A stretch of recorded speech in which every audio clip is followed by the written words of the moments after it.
तुम लोग क्यों देख रहे हो? अच्छा इधर आएगा।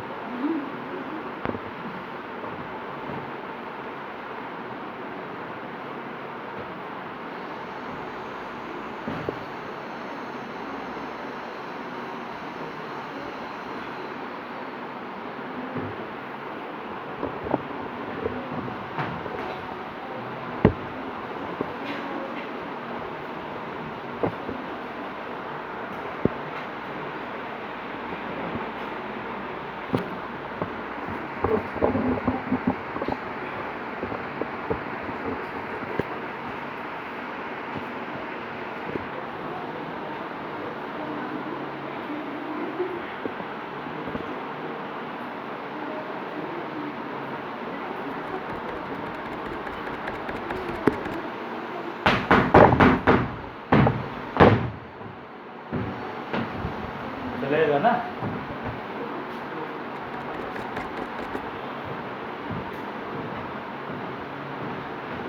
हम लोग क्या पढ़ रहे हैं? Atomic structure. शॉक लेकर के आए।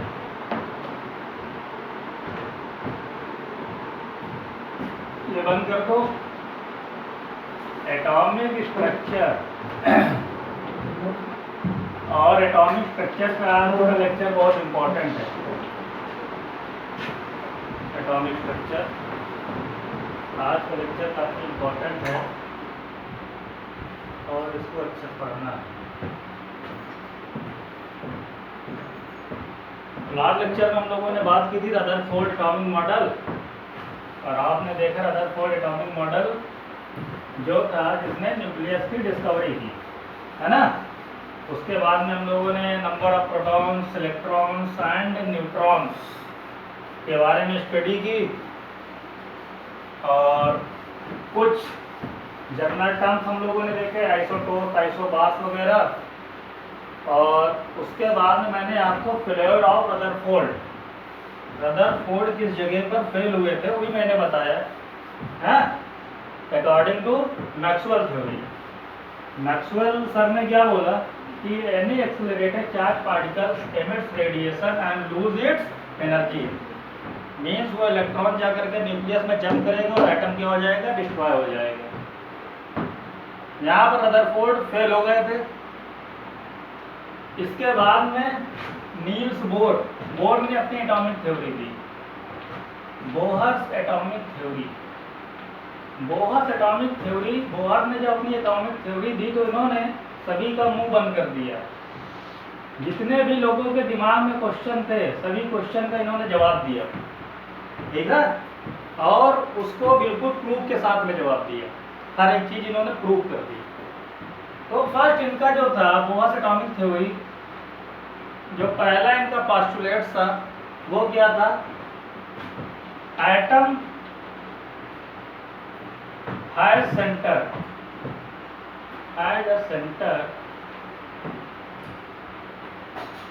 Is called nucleus. उन्होंने बोला कि एटम्स के पास सेंटर है, या एटम का एक सेंटर होता है जिसको हम लोग न्यूक्लियस कहते हैं। इसको क्या कहते हैं? न्यूक्लियस। तो इन्होंने कौन से तीर मार के ये बात बता करके? ये तो रदरफोर्ड पहले ही बता चुके थे, उन्होंने न्यूक्लियस की डिस्कवरी कर दी थी, हैं? रदरफोर्ड तो पहले ही बता गए थे कि एटम्स का सेंटर होता है, उस सेंटर को हम लोग क्या कहेंगे? न्यूक्लियस। और न्यूक्लियस में प्रोटॉन रहते हैं। तो इन्होंने भी वही बात की कि रदरफोर्ड इज राइट। इनका दूसरा पॉइंट क्या था? दूसरा इंपॉर्टेंट था,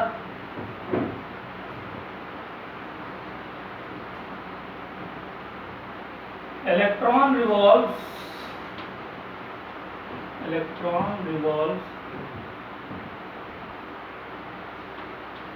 in a fixed circular orbit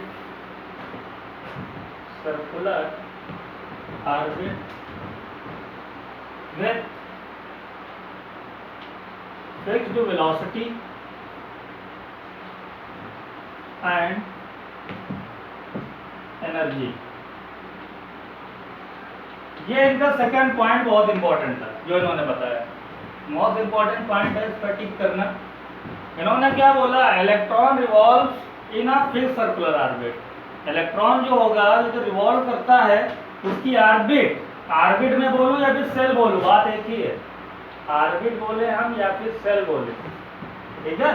तो electron revolve in fix circular orbit and with a fixed velocity. अगर उस ऑर्बिट में वो रिवॉल्व कर रहा है तो उसकी वेलोसिटी भी फिक्स है और साथ में क्या फिक्स है, उसकी एनर्जी भी फिक्स है, ठीक है। तो पहले लोगों ने चीज नहीं सोचा था कि भाई अगर वो रिवॉल्व कर रहा है तो जैसे कि मैक्सवेल ने बोला एक्सेलरेटेड चार्ज पार्टिकल मींस उसकी एक्सेलरेशन का क्या मतलब होता है, वेलोसिटी चेंज होती है टाइम के साथ ना।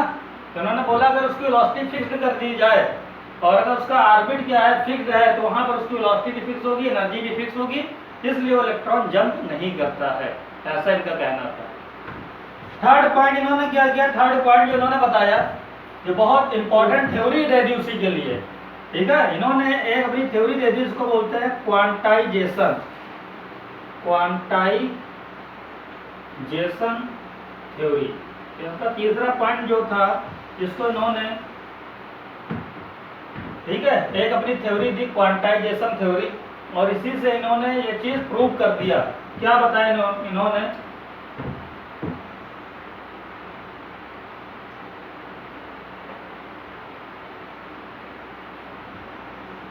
देखते हैं हम लोग। When electron revolves in a circular orbit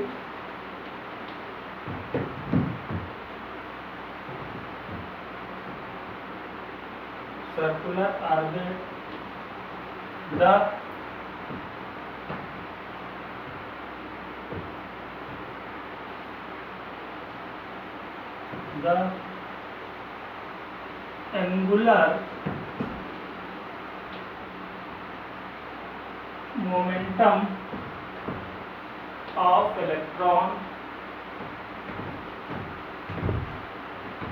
angular momentum of electron is the integral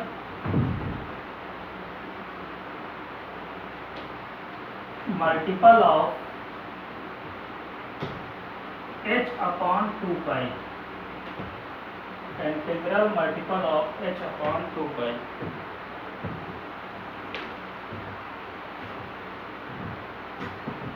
means अगर n नंबर ऑफ सेल है तो nh अपॉन 2 पाई।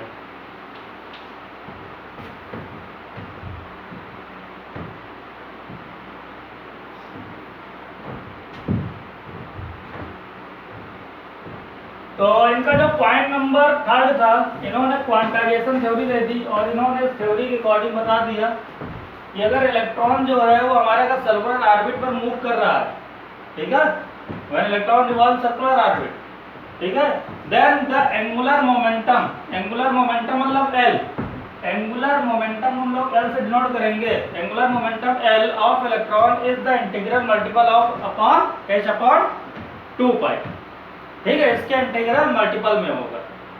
मीन्स इनका कहने का मतलब था L इज इक्वल टू क्या होगा, NH अपॉन 2 पाई। L क्या है, एंगुलर मोमेंटम है ना। एंगुलर मोमेंटम हम लोग कब बात करते हैं, जब कोई पार्टिकल या कोई, ठीक है, बॉडी सर्कुलर पाथ में मूव करती है तो वहां पर एक मोमेंटम होता है, हाँ? दो तरह का मोमेंटम वालों फिजिक्स में पढ़ते हैं, लीनियर मोमेंटम है, एंगुलर मोमेंटम। जब कोई एक स्ट्रेट लाइन में ट्रेवल करती है तो उसको लीनियर मोमेंटम बोलते हैं, जब किसी सर्कुलर पाथ पर मूव करती है तो उसको क्या बोलते हैं, एंगुलर मोमेंटम बोलते हैं। मतलब ये कि जब एंगुलर मोमेंटम करेगी तो वो किसके इक्वल होगी, NH अपॉन 2 पाई, ठीक है, इसके मल्टीपल में होगी। ये इन्होंने अपनी क्वांटाइजेशन थ्योरी इन्होंने बोल दी। n क्या है, n है नंबर ऑफ सेल, n मतलब क्या है, number of shell. Means n की वैल्यू अगर 1 होगी तो हम लोग बोलेंगे k सेल, n की वैल्यू अगर 2 होगी तो बोलेंगे l सेल, n की वैल्यू 3 होगी तो m, और इससे एंड सो ऑन हो जाएगा, ठीक है, नंबर ऑफ सेल। इस तरीके से नंबर ऑफ सेल की क्या है, एंगुलर मोमेंटम फिक्स होगा। उसी एंगुलर मोमेंटम पर वो क्या करता रहता है, मूव करता रहता है। अब थोड़ी सी हम लोग L की बात कर लेते हैं, एंगुलर मोमेंटम की। H का क्या मतलब है यहाँ पर, H हमारा क्या होता है, प्लांक कांस्टेंट होता है। कांस्टेंट, इसकी वैल्यू क्या होती है 6.6 इंटू 10 की पावर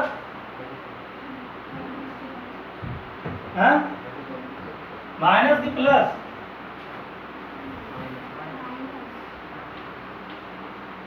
34। ठीक है, इसकी ये वैल्यू होती है 6.6 इंटू 10, ये कांस्टेंट वैल्यू होती है 34।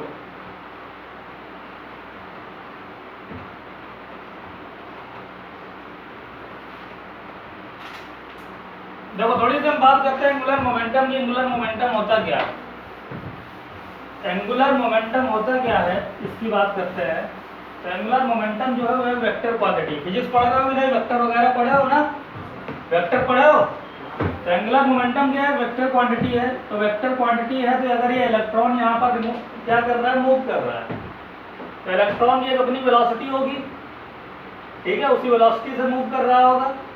इसकी यहाँ से कुछ डिस्टेंस होगी जिसको हम लोग रेडियस बोलते हैं, ठीक है, रेडियस पर ही तो जाएगा। और इलेक्ट्रॉन तो इसका अपना मास भी है, इलेक्ट्रॉन का मास हम लोग पढ़ चुके हैं। तो यहाँ से क्या निकल करके आया, जो एंगुलर मोमेंटम है वो क्या आ रहा है बेटा, वो आ रहा है r इंटू टी। r मतलब रेडियस, ठीक है, एंड p मतलब m इंटू वी। p क्या होता है, मोमेंटम। मोमेंटम मतलब क्या होता है, मतलब किसी बॉडी में वेलोसिटी हो लेकिन उसका मास भी हो। यही तो डिफरेंस होता है मोमेंटम एंड वेलोसिटी में, ठीक है। मोमेंटम मतलब उसका मास भी कंसीडर करते हैं। तो L is equal to r cross p. तो L इज इक्वल टू, ये देखो r क्रॉस p, ये क्या वेक्टर क्वांटिटी, ये अगर वेक्टर क्वांटिटी है तो हम लोग जानते हैं a क्रॉस b को अगर लिखना हो तो हम लोग क्या लिखेंगे, a b साइन थीटा लिखते हैं। और यहाँ पर देखो ये जो हमारा क्या है, ट्रेवल कर रहा है हर एक एंगल पर, ठीक है, तो ये कितना एंगल फॉर्म कर रहा होगा, 90 डिग्री सबके पास में होता है तो 90 डिग्री बनेगा, ठीक है। तो 90 डिग्री जा रहा है तो ये हमारा क्या हो जाएगा, आर पी को हम लोग लिख लेते हैं एम वी, तो हो जाएगा एम वी, ये हो जाएगा साइन थीटा। तो साइन थीटा के प्लेस पर क्या लिखें, साइन 90। तो साइन 90 की वैल्यू क्या होती है, 1 होती है। तो यहाँ से क्या हो जाएगा, एम वी आर, यानी एंगुलर मोमेंटम क्या आ गया, एम वी आर, ठीक है।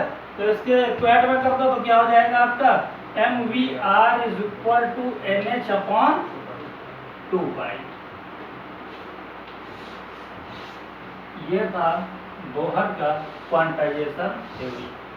मीन्स इलेक्ट्रॉन रिवॉल्व तो करता ही है, ठीक है, रिवॉल्व तो करता ही, साथ में अपनी एक्सिस पर भी घूमता है, ठीक है, रोटेशन तो करता ही है, साथ में अपनी रिवॉल्व तो रिवोल्यूशन तो करता है, साथ में अपनी एक्सिस पर भी रोटेट करता है, ठीक है। एन एच अपॉन 2 पाई, देखो 2 पाई मतलब 360, 2 पाई मतलब क्या होता है, पाई का मतलब होता है 180, 2 पाई मतलब 360, ठीक। तो इन्होंने अलग अलग ऑर्बिट के लिए दे दिया। अगर n की वैल्यू 1 पुट करेंगे तो ये आ जाएगा 1h अपॉन 2 पाई, 2 पुट करेंगे तो 2h अपॉन 2 पाई दूसरी ऑर्बिट होगी, 3 पुट करेंगे तो 3h अपॉन 2 पाई अनदर ऑर्बिट होगी। और सभी के लिए ये क्या होगा, एंगुलर मोमेंटम फिक्स होगा। समझ में आई बात। तो ये इन्होंने एक बहुत अच्छा इन्होंने कैलकुलेशन दिया आपको नील्स बोर ने, कि अलग अलग ऑर्बिट होती है, उसी पर्टिकुलर ऑर्बिट पर उसका एंगुलर मोमेंटम फिक्स होता है और उसी एंगुलर मोमेंटम से क्या करती है, रिवॉल्व करती है। क्लियर। तो चलो हम लोग आगे बात करते हैं। साइन 91 होता है,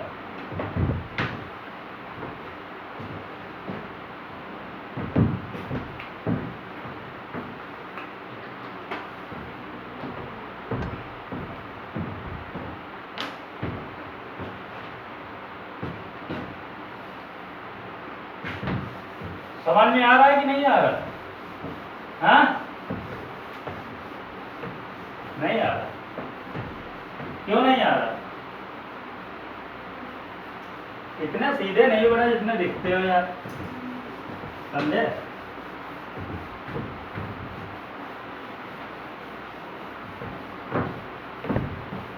ऊपर तो बहुत लड़ाई करते हो, मेरे रूम तक आवाज आती है, तो यहाँ इतने सीधे बन जाते हो।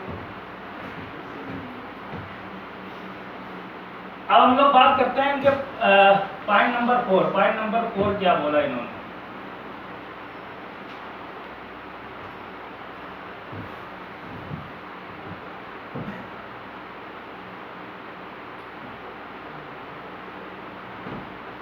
when electron revolves, the electrostatic force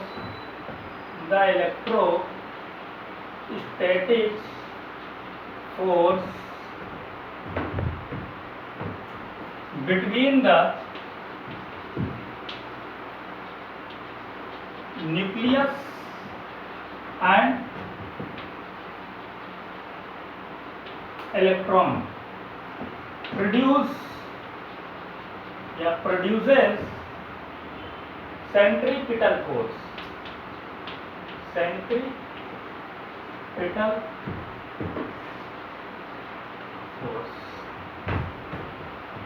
इनका नेक्स्ट पॉइंट क्या था, व्हेन इलेक्ट्रॉन रिवॉल्व्स, ठीक है, जब इलेक्ट्रॉन रिवॉल्व करता है इन अ सर्कुलर ऑर्बिट पर, द इलेक्ट्रोस्टैटिक फोर्स, जो इलेक्ट्रोस्टैटिक फोर्स होता है, इलेक्ट्रोस्टैटिक फोर्स कब जनरेट होगा, जब न्यूक्लियस यानी पॉजिटिव चार्ज यानी इलेक्ट्रॉन माइनस नेगेटिव चार्ज होगा। जहां पॉजिटिव और नेगेटिव होता है वहां कौन सा फोर्स जनरेट होता है, इलेक्ट्रोस्टैटिक फोर्स। क्लास 12 में पढ़ोगे, ठीक है, पहला चैप्टर ये फिजिक्स का इलेक्ट्रोस्टैटिक्स, ठीक है। तो वो इलेक्ट्रोस्टैटिक फोर्स जो होता है वो प्रोड्यूस क्या करता है, सेंट्रीपिटल फोर्स, ठीक है। वो सेंट्रीपिटल फोर्स प्रोड्यूस, सेंट्रीपिटल नाम सुना है कभी? सेंट्रीपिटल फोर्स कहां पर वर्क करता है, सेंटर पर लगता है ना, ठीक है। इनका कहने का क्या मतलब था, इनका कहने का ये मतलब था कि अगर कोई इलेक्ट्रॉन रिवॉल्व कर रहा है तो इलेक्ट्रॉन पर नेगेटिव चार्ज होगा, यहाँ पर होगा प्रोटॉन। अब नेगेटिव चार्ज और ये प्रोटॉन पॉजिटिव चार्ज ये क्या करेगा, इलेक्ट्रॉन को अपनी साइड में अट्रैक्ट करेगा, यानी इसको बाहर नहीं जाने देगा। अदरवाइज इलेक्ट्रॉन कहीं भी चल जा सकता है कि नहीं, कहीं भी जा सकता है, लेकिन वो इस फोर्स से अटैच है, कोई ना कोई उसको फोर्स क्या किए हुए है, अट्रैक्ट किए हुए। वो फोर्स जो अट्रैक्ट किए हुए है इस इलेक्ट्रॉन को अपनी साइड में क्या कर रहा है, अट्रैक्ट कर रहा है, ठीक है। उस फोर्स को क्या बोलते हैं, इलेक्ट्रोस्टैटिक फोर्स। और जब ये सेंटर के साइड में लग रहा है, इलेक्ट्रॉन जो है, ठीक है, सेंटर के साइड में जा रहा है, सारा का सारा इसका जो मास सेंटर के साइड में लग रहा है, इसलिए इसका नाम दे दिया गया क्या, सेंट्रीपिटल फोर्स, ठीक है, टुवर्ड्स द सेंटर। तो वही बात है, कोई भी क्या होता है, सेंट्रीपिटल फोर्स कुछ भी बन सकता है, ठीक है। ये तरीके समझ लो, एक तरीके का ये इमेजिन है सेंट्रीपिटल, कोई ऐसा नई चीज नहीं है, समझ में आई, कुछ भी हो सकता है। जैसे कि हमारी अर्थ क्या है, हमारी अर्थ जो है सन के अराउंड मूव करती है।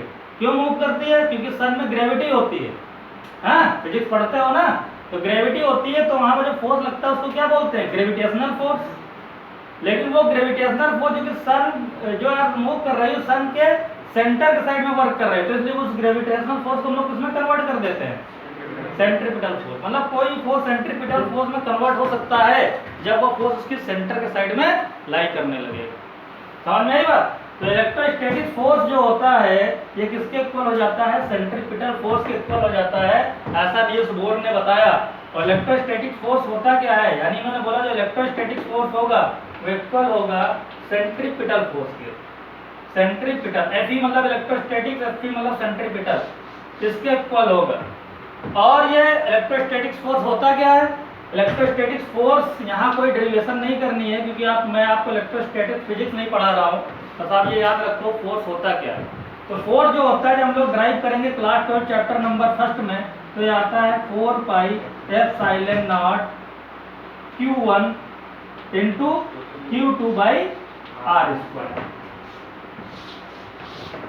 ओके, क्योंकि वहां पर दो चार्ज हम लोग लेते हैं, एक लेते हैं Q1, दूसरा लेते हैं Q2, इनके बीच की डिस्टेंस लेते हैं R। ये होता है हमारा पॉजिटिव, ये होता है नेगेटिव, ठीक। तो इनके बीच में जो फोर्स लाई करता है, ठीक है, उसी को बोलते हैं इलेक्ट्रोस्टैटिक फोर्स।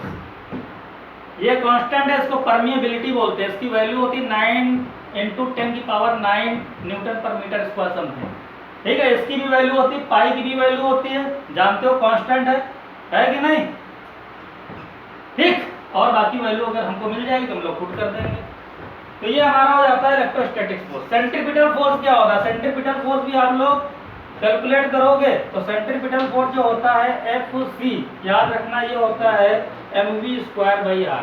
क्या आप लोगों ने बचपन में पढ़ा होगा तो आपने इसको देखा होगा, mv²/r होता है, दिस इज सेंट्रीपिटल फोर्स। तो इन दोनों को इक्वेट कर दो, तो क्या आ जाएगा 1/4 pi epsilon not Q1 into Q2 by r square equal to क्या हो जाएगा बेटा mv स्क्वायर बाई आर। समझ में आई बात? लिख लो।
ठीक है, तो पॉइंट नंबर 4 इन्होंने क्या बोला जो कि बहुत इंपॉर्टेंट था, इन्होंने थोड़ा सा नॉलेज दिया हमको इलेक्ट्रोस्टैटिक फोर्स जो कि सेंट्रीपिटल फोर्स होता है।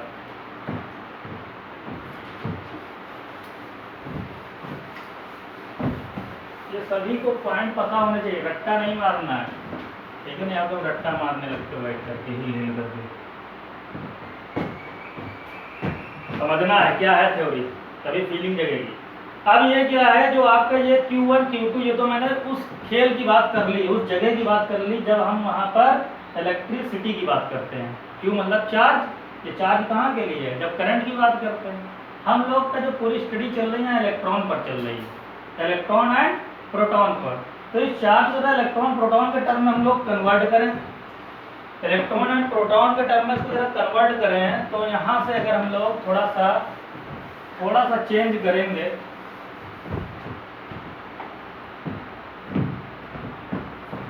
अब ये पॉजिटिव चार्ज आया कैसे होगा? यहाँ पर पॉजिटिव चार्ज आया कैसे होगा? क्योंकि यहाँ पहले इलेक्ट्रॉन होगा, पुचुक से बाहर आया होगा।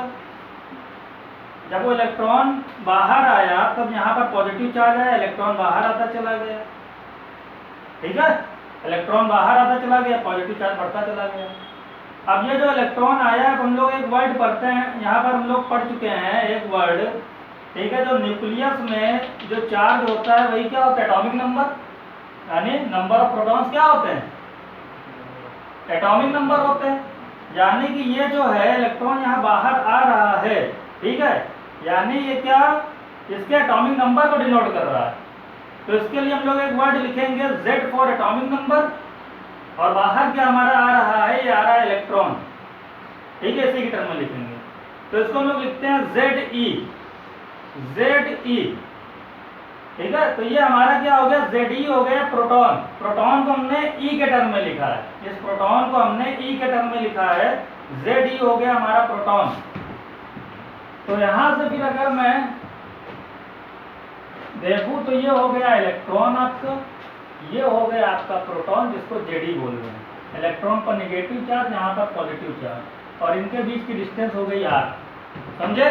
तो Q1 Q2 चेंज हो गया, इलेक्ट्रॉन एंड प्रोटॉन, ठीक है? प्रोटॉन को क्या बोला? Ze। इसको आगे हम लोग बोलेंगे न्यूक्लियस चार्ज। याद रखना, किसी को बोलते हैं न्यूक्लियस चार्ज, जो न्यूक्लियस के अंदर चार्ज होता है, और न्यूक्लियस चार्ज होता है नंबर ऑफ प्रोटॉन Ze।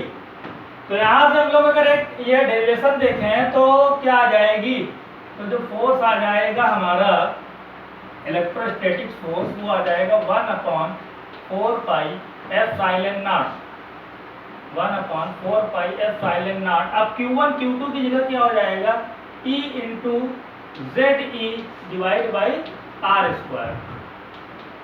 तो यहाँ पर क्या हो गया? 1/4 पाई एप्सिलॉन नॉट, इसको हम लोग लिख सकते हैं क्या? इसको लिख सकते हैं ZE square, ZE square into r square. देखो बेटा यहाँ पर माइनस यूज कर सकते हो आप लोग, लेकिन फोर्स में माइनस की जरूरत नहीं है, ठीक है, फोर्स में या रेडियस में। अभी हम लोग जब एनर्जी की बात करेंगे तो यहाँ माइनस यूज करेंगे, ओके। तो इसलिए मैंने यहाँ पर माइनस नहीं यूज किया, निगेटिव फोर्स नहीं लगा रहा। तो ये क्या आ जाता है, ये हमारा आ जाएगा Z E square divide by 4 pi epsilon not square. तो इसको लिख लो, ये चीज याद रखना, ये इंपॉर्टेंट है, ये नहीं था इंपॉर्टेंट, ये तो मैंने आपको समझाया था फिजिक्स से, केमिस्ट्री ये है आपकी। Z E square divide by 4 pi epsilon not r square आपका होता है फोर्स।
ओके,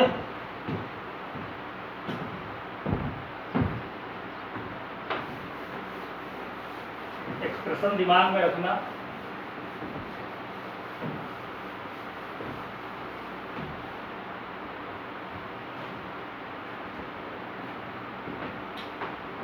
तो हम लोगों ने दो एक्सप्रेशन पढ़ी है, एक पढ़ी हम लोगों ने NH/2 pi is equal to mg square by r. दूसरी अभी हम लोगों ने देखी Fe is equal to ZE square by 4 pi epsilon not r square. Okay, point number 5,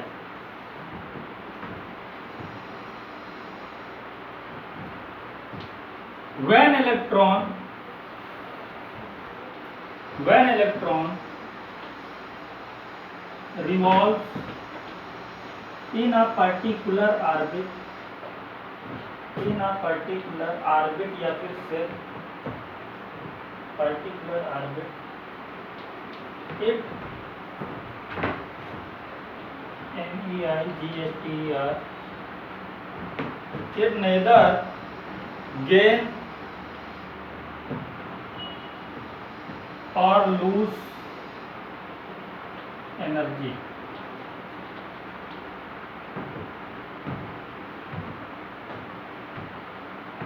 Means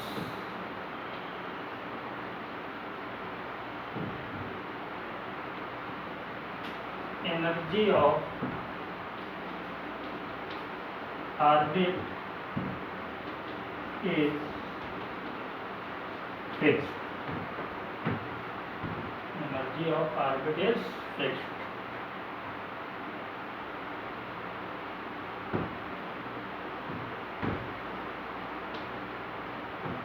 N is equal to 1K, N is equal to 2L, N is equal to 3N.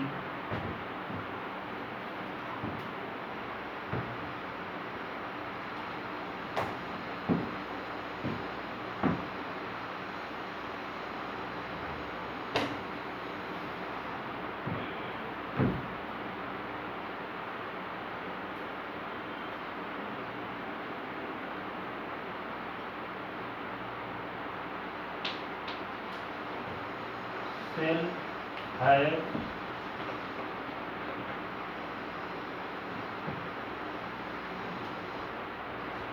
Cell STAIO stationary energy level. Cell lie in stationary energy level.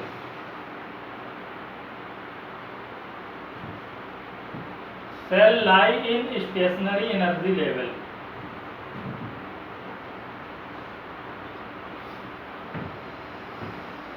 जब उनका point number 5 जो कि बहुत important है, इस पर भी टिक कर लेना। मैंने बोला point number 2, point number 3 and point number 5, ये सब बहुत इंपॉर्टेंट पॉइंट है। इन्होंने क्या बोला, when electron revolves in a particular orbit, अगर वो अपनी एक फिक्स ऑर्बिट में रिवॉल्व कर रहा है, जो कि पहले ही बता चुके हैं, जब फिक्स ऑर्बिट में रिवॉल्व करता है तो उसकी एनर्जी क्या होती है बेटा, फिक्स होती है, वेलोसिटी फिक्स होती है। पॉइंट नंबर 2 पहले ही बोल चुके हैं। फिर से इन्होंने जब इतनी कैलकुलेशन करने के बाद में फिर से इन्होंने बोला when electron revolves in a particular orbit it neither gain nor lose energy.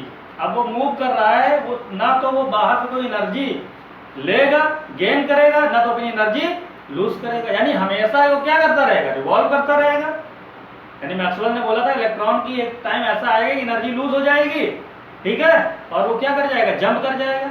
अब इन्होंने क्या कर दिया, प्रूव कर दिया कि अगर वो पर्टिकुलर ऑर्बिट में रिवॉल्व कर रहा है तब वो कभी भी एनर्जी गेन नहीं करेगा और ना तो लूज करेगा, हमेशा एक ही एनर्जी से क्या करता रहेगा, रिवॉल्व करता रहेगा। और ये एनर्जी होगी किसकी, ये एनर्जी होगी सेल की, ऑर्बिट की, ना कि इलेक्ट्रॉन की। यानी इलेक्ट्रॉन जिस ऑर्बिट में बैठा हुआ है वो ऑर्बिट वो एनर्जी है, वो ऑर्बिट हमेशा उसी एनर्जी से रिवॉल्व कर रही है। जब इलेक्ट्रॉन उसके अंदर है तो वो भी तो उसी एनर्जी से रिवॉल्व करेगा। समझे? हम लोग दिमाग में ये सोचते हैं एनर्जी की एनर्जी होती है, इलेक्ट्रॉन की एनर्जी होती है, बट ऐसा नहीं, ऑर्बिट की एनर्जी है, ठीक है। अब भाई आप जिस कार में जाओगे 120 किलोमीटर तो आप भी तो 120 किलोमीटर बोले जाओगे, हैं? अगर आपकी गाड़ी जा रही है 120 किलोमीटर पर आवर तो आप भी तो कहा जाएगा कि अथर बजा रहा है 120 किलोमीटर से बुलेट ले करके, ठीक है, ये थोड़ी नहीं कहेगा, ठीक है। तो मतलब इलेक्ट्रॉन यानी इनकी गाड़ी की एनर्जी क्या है, इनकी ऑर्बिट की एनर्जी फिक्स है, तो इलेक्ट्रॉन भी फिक्स एनर्जी में रहेगा। जब रहेगा तो कुछ ऐसा नहीं होगा। समझ में आई बात? यानी सेल की एनर्जी क्या होती है, फिक्स होती है। सेल क्या होता है, स्टेशनरी एनर्जी लेवल। सबकी एनर्जी फिक्स है, इसकी अपनी अलग एनर्जी है, इसकी अपनी अलग एनर्जी है। वो हम लोग कैसे देखेंगे, क्वांटाइजेशन NH/2 वहां से, और भी थोड़ा आगे और कैलकुलेशन करेंगे। इसकी भी अपनी अलग अलग एनर्जी है, मतलब जो इसमें है वो इसी में रहना चाहेगा, जो इसमें है वो इसी में घूमता रहेगा, और जो इसमें वो इसी में घूमता रहेगा। सब इलेक्ट्रॉन की अलग अलग एनर्जी, अलग अलग ऑर्बिट है। क्लियर हुआ क्यों घूमते हैं इलेक्ट्रॉन? अब जब हम लोग आगे बात करते हैं, थोड़ा कैलकुलेशन की बात करते हैं। नेक्स्ट हेडिंग होगी कैलकुलेशन। टेस्टर बार बार रखते हैं, बार बार ढूंढते हैं। कैलकुलेशन की बात करते हैं। अरे यार कितनी मेहनत से लिखा,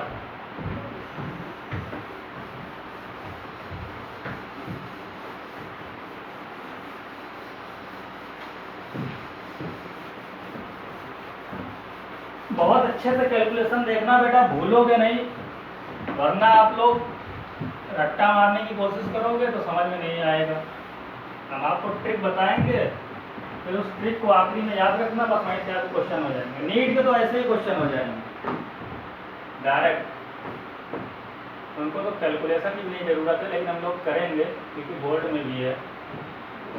यहाँ पर हम लोगों ने क्या लिखा था, Z² डिवाइड बाई 4πε0 r²।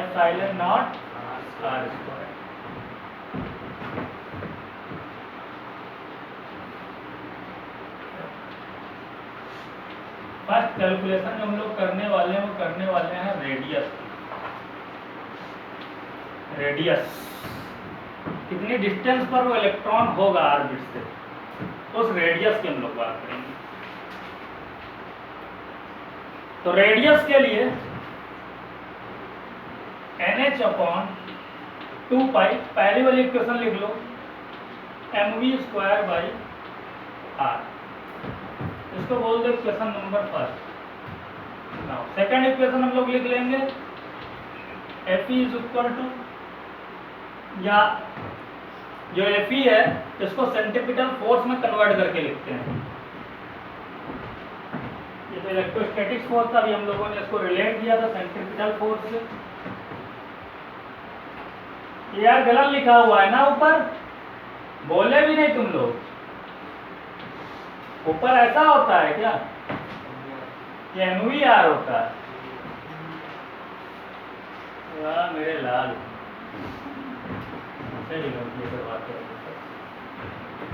ये होता है mvr।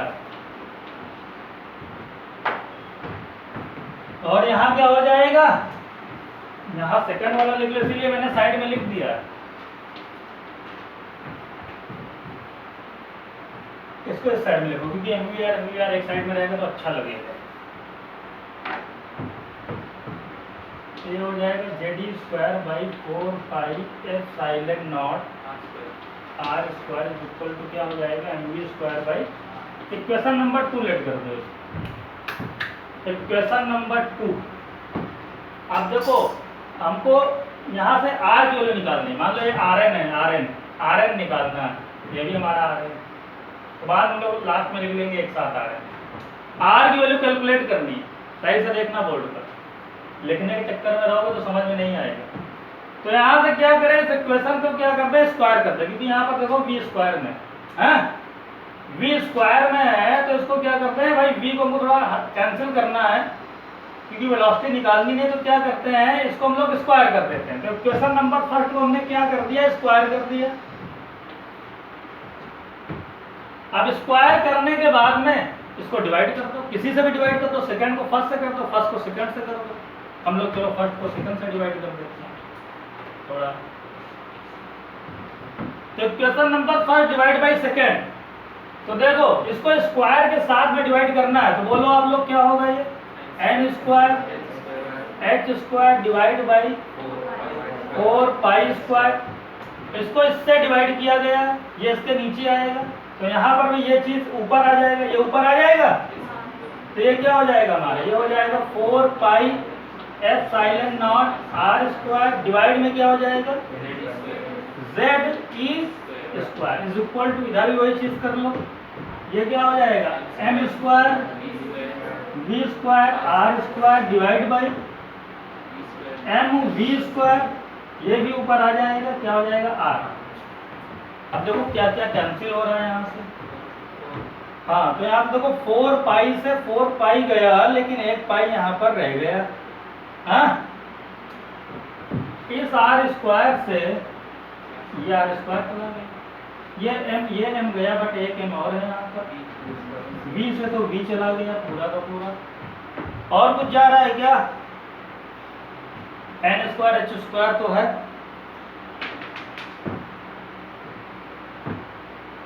ठीक है, अब कुछ नहीं जा रहा। तो यहाँ से R की वैल्यू निकाल लो, R की वैल्यू निकालो, तो R इज इक्वल टू क्या हो जाएगा, R इज इक्वल टू क्या हो जाएगा बेटा, ये हो जाएगा, देखो डायरेक्ट लिख रहे हैं हम लोग, n² h², ये देखो एप्सिलॉन नॉट यहाँ बैठा हुआ है, ये हो गया, और ये देखो ये m था यहाँ पर, ये डिवाइड में आ गया नीचे, और यहाँ पाई भी है और z भी है, e भी है, तो क्या हो गया पाई m ZE², होगा कि नहीं होगा, ठीक। तो एक ये एक्सप्रेशन हमको मिल गई,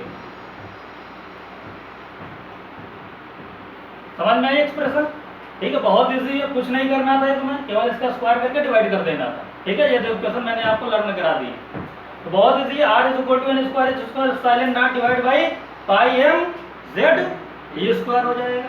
ये होती है आपकी रेडियस, ये आपकी क्या होती है रेडियस।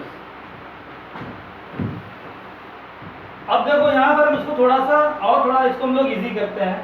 इजी क्या करते हैं, यहाँ से देखो, तो अगर आपको दिख रहा हो तो h क्या है, प्लांक कांस्टेंट, जिसकी वैल्यू कांस्टेंट होती है, परमिएबिलिटी इसकी भी वैल्यू होती है कांस्टेंट, पाई की भी वैल्यू होती है, मास ऑफ इलेक्ट्रॉन भी होता है, चार्ज ऑफ इलेक्ट्रॉन भी होता है, यानी ये सब वैल्यू हमको पहले से ऑलरेडी पता है, ठीक है। अननोन क्या है, n कुछ भी हो सकता है, n इज इक्वल टू 1 2 3, ये तो अननोन है। और क्या अननोन हमारे पास, z एटॉमिक नंबर क्या होगा 1 2 3, किसके लिए बात कर रहे हैं, हाइड्रोजन के लिए, लिथियम के लिए, ठीक है, वो तो डिपेंड कर देगा जो हमारा एटम होगा, यानी ये सब हमारी कांस्टेंट वैल्यू है।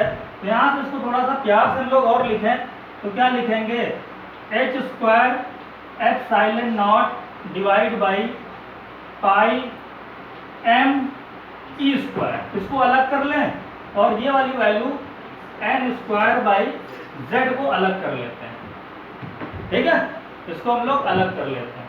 अब ये वैल्यू क्या है, ये जब वैल्यू हम लोग सॉल्व करते हैं, वो करने की जरूरत नहीं है आपको, वो आपको वैल्यू सॉल्व करने की जरूरत नहीं है, मैं आपको बता दूंगा डायरेक्ट। ये जब वैल्यू लोग सॉल्व करते हैं तो ये आता है 0.53 एंगस्ट्रॉन में, और ये हो जाएगा इनटू n²/z, और ये होती है एंगस्ट्रॉन।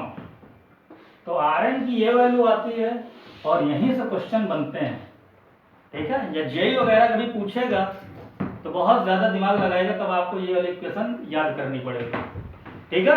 या बोर्ड में कभी ड्राइव करने को आ गया तो ये आपको ड्राइव करना होगा। अदरवाइज इंपॉर्टेंट आपका ये है, वो आपको एक एटम दे देगा और बोल देगा उसके लिए रेडियस कैलकुलेट करके बताओ। उसने लिथियम दे दिया, बोला फॉर लिथियम एटम, ठीक है, revolve in L shell, calculate radius, उसकी रेडियस बतानी होगी, ठीक है। तो हम लोग नेक्स्ट लेक्चर में बात करेंगे कैसे कैलकुलेट करना है। तो मेन आपका ये याद रखना, ये वैल्यू याद कर लेना 0.53 एंगस्ट्रॉन, और 1 एंगस्ट्रॉन क्या होता है बोलो, 10⁻⁻10 मीटर। मीटर में कन्वर्ट करना होगा, मीटर में कन्वर्ट कर देना, इसको अब नोट कर लो।